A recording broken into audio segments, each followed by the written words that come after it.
This time it works good. Nice. All right.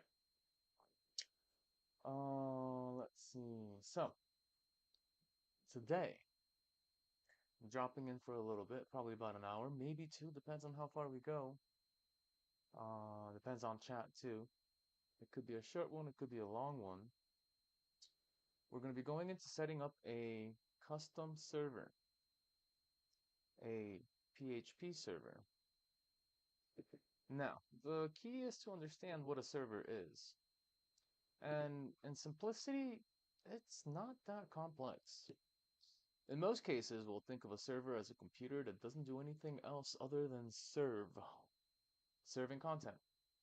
In our case, like a web server, just serving HTML and images and all that kind of stuff. Or a multiplayer server for your favorite video game, online multiplayer game. In fact, a lot of games like uh, Quetka, Lethal Company, what was the other one? Repo. They basically have a server built in as a secondary component because those games essentially connect on a client-to-client connection. Now, there is a case for us to understand what that connection is. So just as a quick intro here to servers and how we use them, the first thing to always remember, okay, let's not make it too crazy. All right, cool. Let's do purple or something. Maybe. All right. So you've got your computer, right? This is you, your little laptopy right here. Got your little trackpad, your little buttons on your keyboard, and you're running a system. Now, for the most cases, when you're playing a game, any multiplayer type game, you're trying to connect to your friend. And servers provide that connection. The server itself is nothing more than a background application. It doesn't really do much. It only transfers information on the back end. So that server can be anything from a game connection between, let's say, uh, let's call it repo, right? The game repo, very good game. I really much like it. Maybe I'll stream it on my Twitch channel one day. But we're basically seeing that there is a peer-to-peer. So you got a client here and a client here. Oh, bad spelling. And those clients connect through basically a local server, a teeny tiny application that runs in the background. Now, this is your peer-to-peer type network, your peer 1 and peer 2. In fact, if you do torrenting or if you heard about torrenting, that simply works the same way. It's a direct connection from computer to computer. Now, this can raise a lot of questions on security and potentially ways that certain games can be modified or hijacked by viruses and can propagate. But to most case scenarios, it hasn't been an issue, and many times anything you download from any verified software store is gonna be a safe bet. And they make sure the code is decent. Though I have heard Steam having some problems with virus-based games. So that's one thing to keep an eye out. It seems to be popping up a lot more often. Now, the general server case scenario is just a computer that doesn't have a screen. It's just one of those giant servers you'd see in a server rack with a button to turn on and a bunch of cables connecting different hubs, different routers, modems, connecting to what we would call the cloud. From that case, then, what we're seeing that a server is just a single instruction. Connect and share. So if we're ever browsing our internet, right, the Internet of Things, the web, we have you as a client connecting to a server, which is the site. And then other friends can also connect to that server.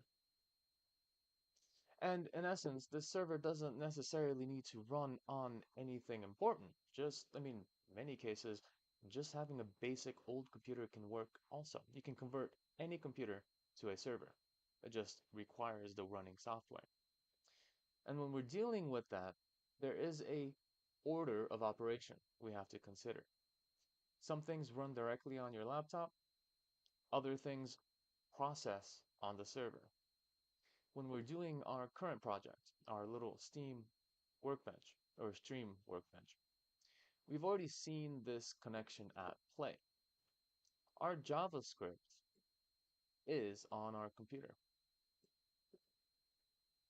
The openweathermap.org server that is providing us with some weather information. If you skip this particular session and how we connect it to a server online through fetch and through JavaScript, then I do recommend taking a look at the beginner playlist that I'll link below in the description. It'll give you a lot more information on what happened in our code as we developed it so far. This whole stream is a continuous process that we're just piling on more and more and more details to show all the ways we can use code to our advantage. In our case, we're making a little workbench in JavaScript. And in this particular case scenario, that last session we had together, we were using openweathermap.org as our information space. We're gathering information from that site and bringing it on our client. So, as mentioned, our JavaScript runs on our computer, and then the open weather is right here on the server on a remote device. This connection now creates a client to server communication. There's a whole kind of session I wanted to go through. In fact, I might even do a little react on that because it's actually pretty fun. I might even do it on one of these sessions. But there is a process, a protocol, sockets, and all kinds of fancy words that transfers data packets from our client to our server. It may, I might do it as a separate reaction video.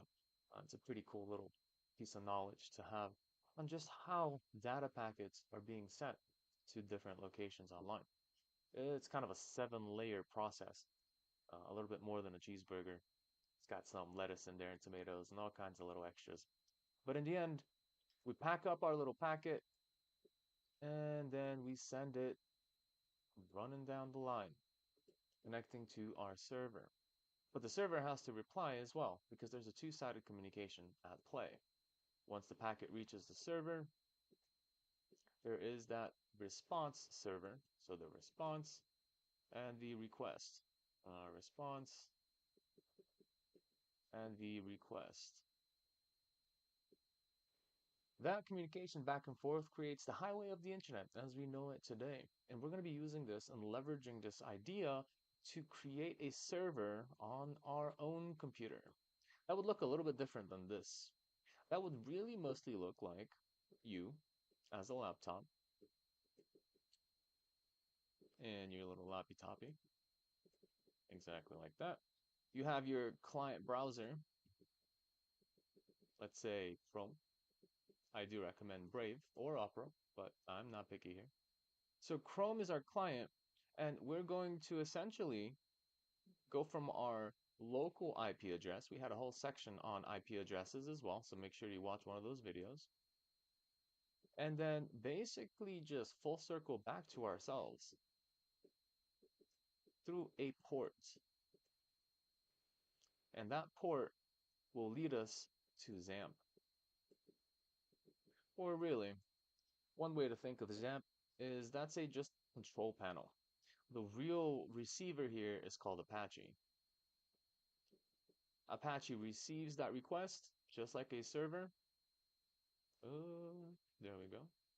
The server Apache. And then we just play back and forth between these two processes. The packet gets packed up, sent to our Apache as the request, and then we return back to ourselves. It's called a loopback for a reason. We return back to ourselves the response. But in the end, we essentially have two applications communicating on the same computer. We have converted, and we will set this up in a moment, a single computer as both client and server. This is what we call a development environment. We test out all the code locally with some caveats because when we publish it on an online platform, there's a lot of IP considerations to keep in mind. But the main idea is this. On our computer, we're going to have Chrome or Brave or some browser communicate with Apache. And again, Apache, the server, is contained within the XAMPP control panel. And that's going to create our web development environment. So the first thing we should do is head to XAMPP. So XAMPP.org, or we can grab our server control panel. I have to reinstall mine, so I'm going to go through the process. It's actually nothing crazy. Okay, maybe it was net. Let me just Google that. God, I need to stop saying Google. Ah, ApacheFriends.org. Forgot about that. So we're going to download XAMPP for Windows. We can click here if our download doesn't start, but since I've already downloaded it, don't have to do it twice. Once we download, there it is for mine, the installer, you run the installer.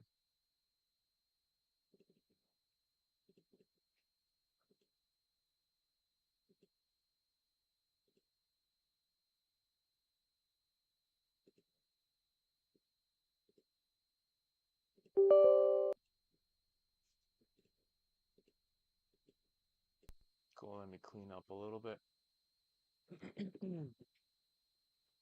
And potentially turn off some security.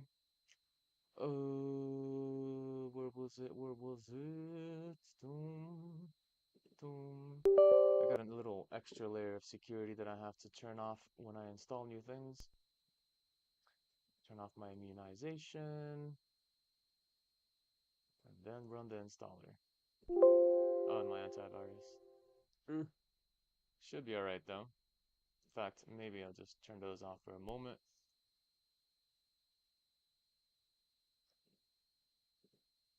Just to install this accordingly. Because it is a server networking based application, you're literally installing a server on your computer. Probably would be smart to turn off, or at least, oh, okay, let's call this server. I must have a local installation. I've installed this so many times that I probably have files all over my hard drives based on previous servers I've had, because they contain the files we need to work with. So while I'm installing XAMPP here, this is going to install Apache, MySQL, and PHP and Perl. So we can basically start creating our basic setup for a nice server application. So the PHP is going to run up here on the server for our web device. But we're going to be using JavaScript to communicate with what we've just used. That's a horrible J. We've essentially used the first bit of information that we need to know, the fetch command. Oh, excuse the background noise. The fetch command gives us the ability to communicate with servers, whether local or on our own computer, just by IP address, URL name, domain, all kinds of stuff like this. So knowing just first how we did the weather app in our previous video, that gives us the next step to basically say, all right, what if I want to create my own server? Well, we just have to modify this particular set of data, the actual URL, to the local server we're about to connect to. So looks like it's setting up.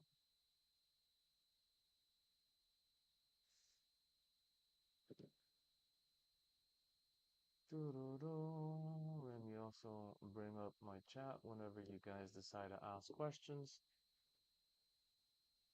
And 75, do I want to start it? Not yet. We're going to take a little exploration down the processes of our server.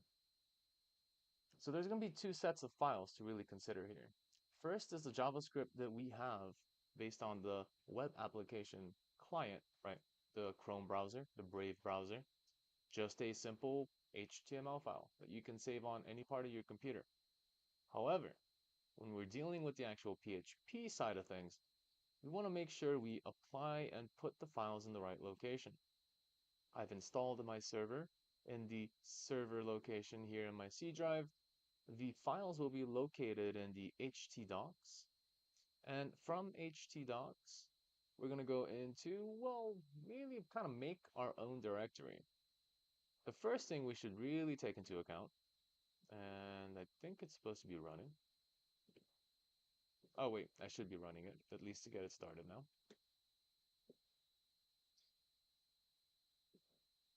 We'll notice a little bit of an interesting interaction here, because again, the Apache server, once it's started, really accesses or is accessible through our browser.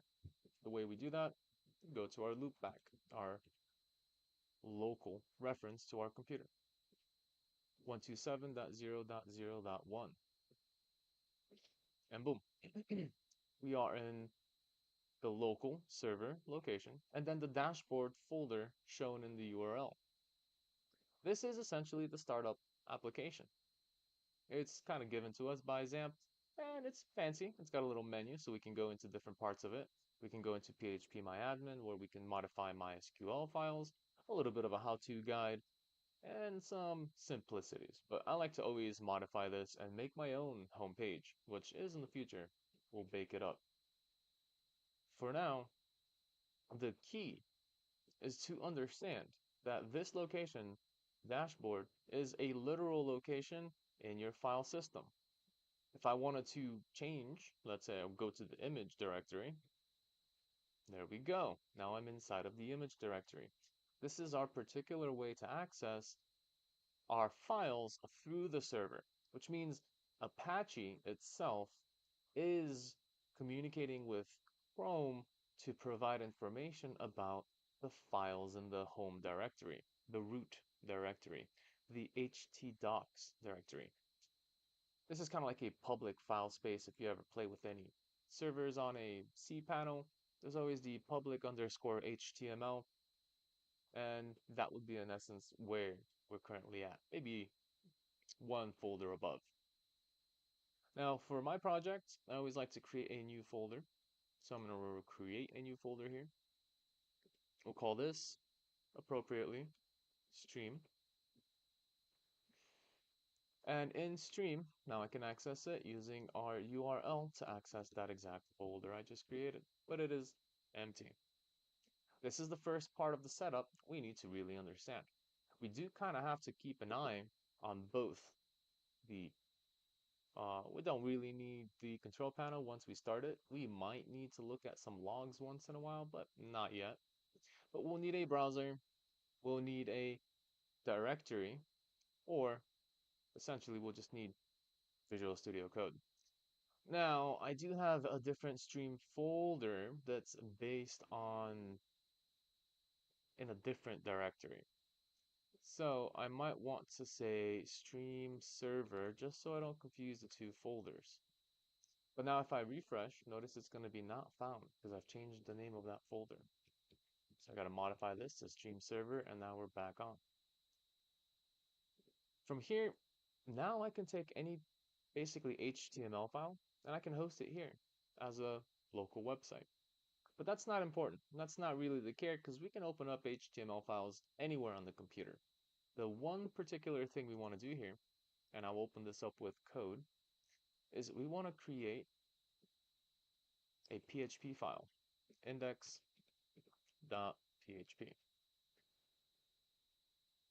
This index.php is going to serve as a basically rallying point, the door to enter the server.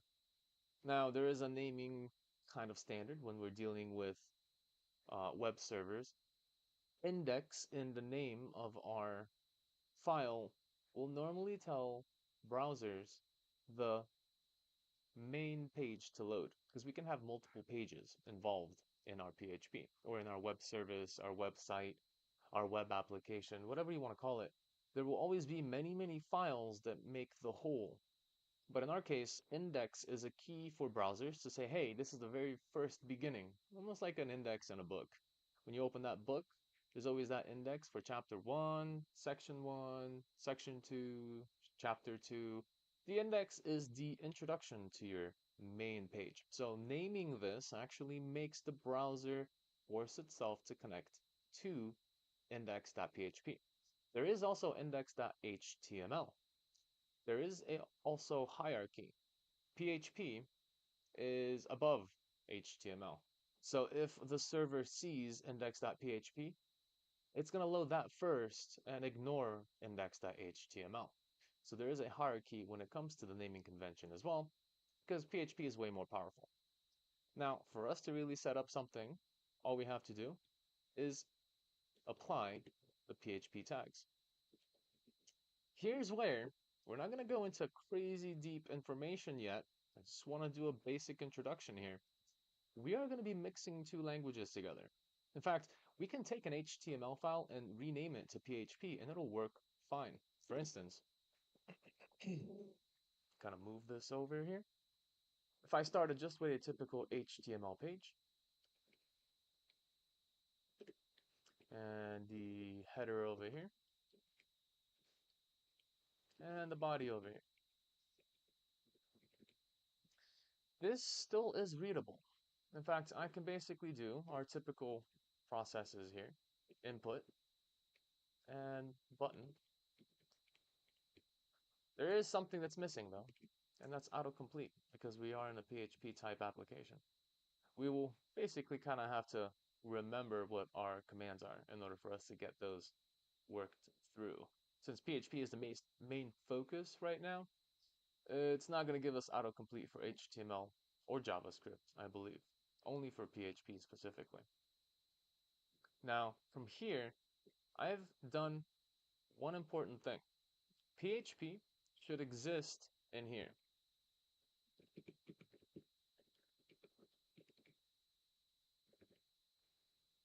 But I'm typically using HTML as we've done in the previous sessions. And of course, we've built a whole Steam application here with a couple of basics in programming. So if you wanted to dive into the previous videos and see how we created this little monstrosity, go ahead and check it out because you're going to learn everything you need to know about programming just based on that. Variables, functions, classes, objects, loops, logical control, all of those nitty-gritty stuff. But for our system here, we've got HTML and PHP obviously separated. But if I go refresh, now you notice that it doesn't show a directory anymore. That's kind of the first thing to realize. Before we saw an actual directory with files. But notice in the beginning I mentioned that we technically let the browser open up the index PHP automatically. It's the first thing it looks for.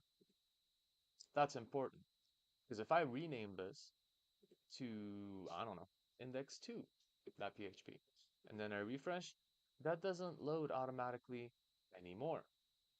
This is the default function of a browser looking for the main starting point, the entryway to our server. Well, that index will basically serve. Now, we can also name it anything. We don't have to name it index, especially if we don't want it to open up automatically. For our case, though, we kind of want it to. So this is a good little piece of info that we're going to go back to in the future. I'm going to go back to index as a regular and refresh. So it opens up the page automatically. We can always have other PHP files in here as well, which eventually we will. But the important part is I'm kind of mixing two languages now. Isn't before. We've kind of mixed multiple languages. We know how we can input a script or a JavaScript inside of an HTML. So let's kind of open these up. This is a JS and JavaScript in the middle of these tags. And of course, we did a little bit of CSS with the style tags.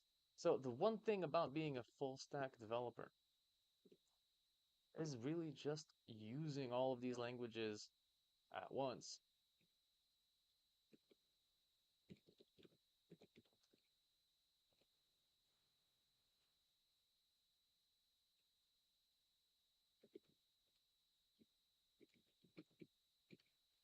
Here it is, a little bit of a feel for what's going on here.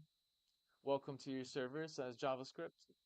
Input boxes from HTML present, and the button as well, all HTML related. And then JavaScript pops in, CSS takes the visual adjustments, but we haven't quite done anything in PHP. PHP is that thing that doesn't get that basically doesn't get seen. You don't see PHP within your browser. So let's kind of see what I mean here. I'll do an echo.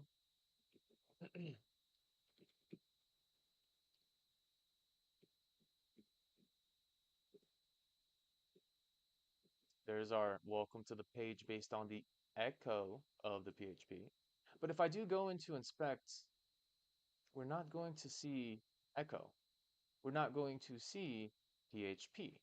This is a very, very important factor, especially for security.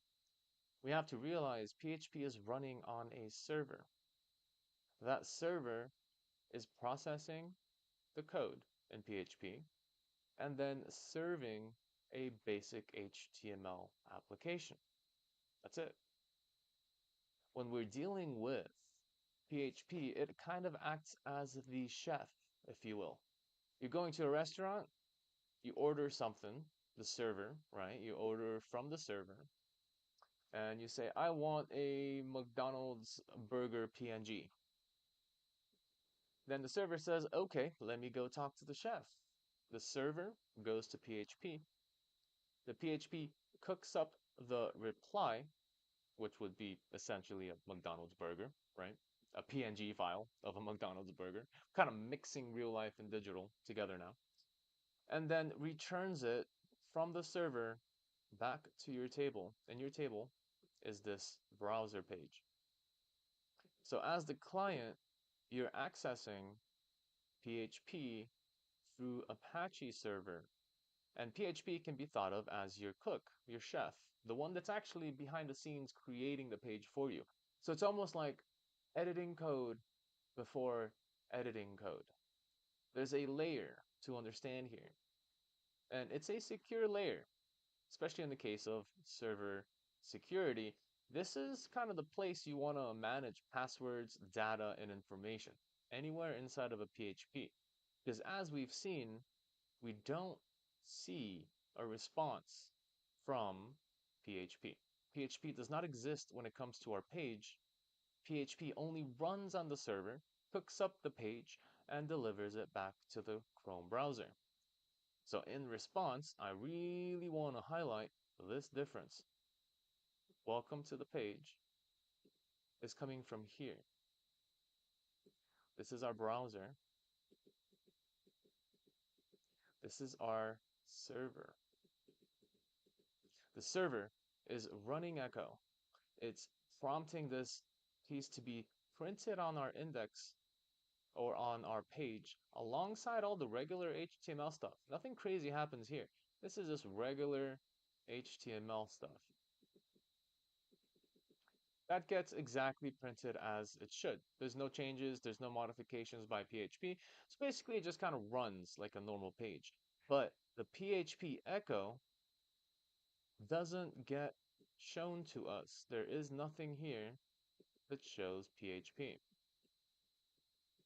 That makes this a very secure place for PHP to manage credentials, user information, profile data, server access, data from your MySQL, and basically the whole backend to the server. This is where you can download a template if you'd like online. It's going to be HTML. It might have a nice little login. It might have a nice little dashboard user place, but none of those are actually functional because all of those are base HTML.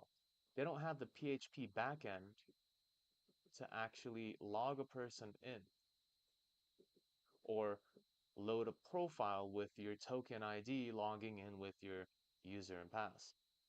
You can download as many templates as you want, but if you're looking for HTML templates, you're going to be missing the backend. This is where PHP comes in. This is where we now become the server.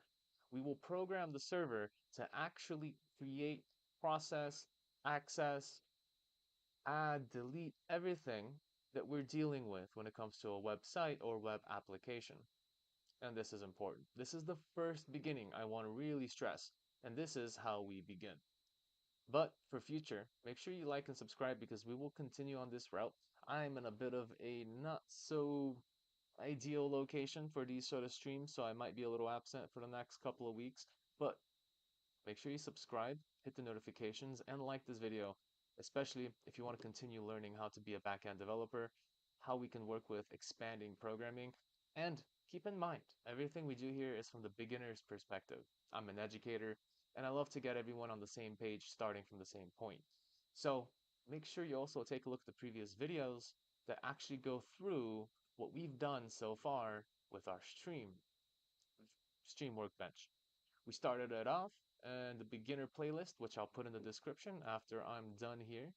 And make sure you just go through it because you're going to learn everything you need to know about variables, if loops, if logicals, while loops, for loops, classes, objects. Basically, the first 15% that are necessary to understand if you want to learn a program. And not just understand, but see how they're applied in real life. So, once more, we'll continue with PHP, but make sure you like and subscribe for future videos and notifications to catch me when I'm online. And do ask some questions because I do like a interactive chat and I love to basically help others directly. You're more than welcome to ask questions in comments, in chats, anywhere else. And if you want to support me outside, I have a Patreon that you can find on my homepage on YouTube. So thank you so much for coming in. I hope you enjoyed this video. Do keep exploring, seeing exactly all the little programs we've done so far. We've done Python, JavaScript, played a couple of programming games, hacking games, all kinds of random stuff. But this channel is basically for all the techies at heart and want to expand their knowledge in the computer sphere. So I'll be back.